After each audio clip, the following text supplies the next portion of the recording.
Here we are at 10.2.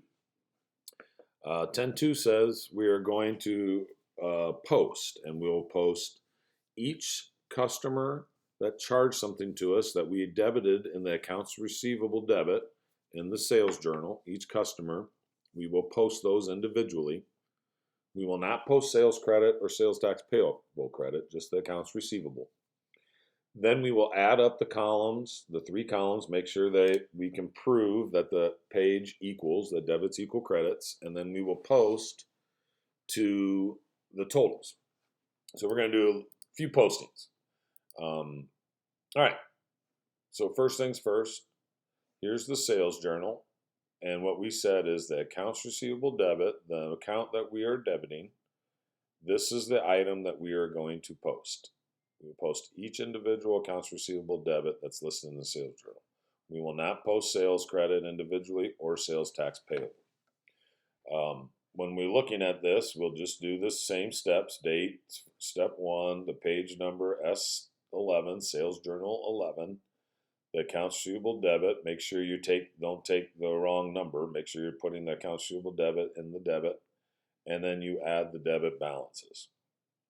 The last step in posting then is to put the customer number up in the post reference to show us that that is completed. It's been posted. It's been posted to number 160. This is just telling us that the accounts receivable has a debit balance, and it was very similar to the accounts payable that had a credit balance. Business should post sales frequently so that in the accounts receivable, so that the vendors, the customers, everybody knows how much their bills are and how much they should be paying. They give you the steps here. So that is an example of posting each individual accounts receivable debit into the subsidiary ledger of accounts receivable to that customer. Totaling, proving, and ruling the sales journal is as simple as adding up the columns. Single rule, doesn't apply to us because we're not doing paper, but that just means you're adding up those columns. Double rule is done at the end when you know that it is equaling. So what do? Usually they will give us an area that you will write in accounts receivable debit. So you add up the column, put the number there. Sales credit, add it up, put it in the credit side. Sales tax payable credit, add it up, put it in the credit side. The debit is the same because there's only one. We add those two up. These should equal.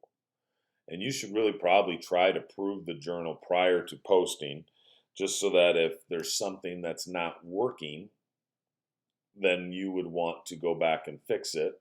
And it could be just a matter, if these don't equal, if they don't equal here, I would go back and re-add them. That'd be the first step. And if they still don't equal, or if the numbers don't change, then we probably have a problem here.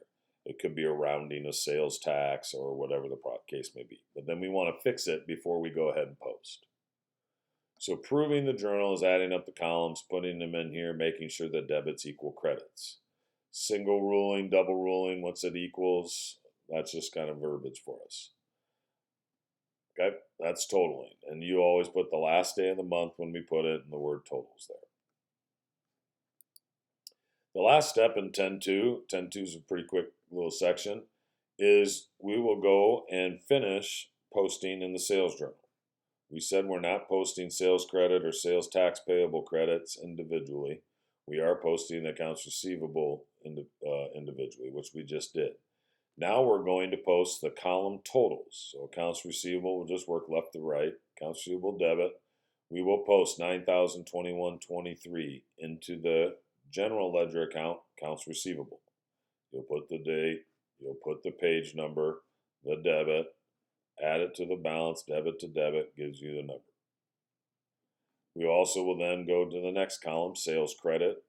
This is a special amount column because it's in the general, it has a general account as its title. So we will post this to sales. Step 1 is the date. Step 2 is the page number. Step 3 is it's a credit. Step 4 is getting the balance. Credit plus credit gives you more credit. And step 5 is putting the account number up at the bottom. When you do this, I think you just type it out, hit return, and the parentheses show up. And last, same thing, sales tax payable credit. You will post it, put it in the credit. You can see here that we had a balance, we paid it off. Now we're getting another balance. Date, page number, credit. If it's 0 plus the credit, you just put the credit in there. And last but not least, put in the account number there.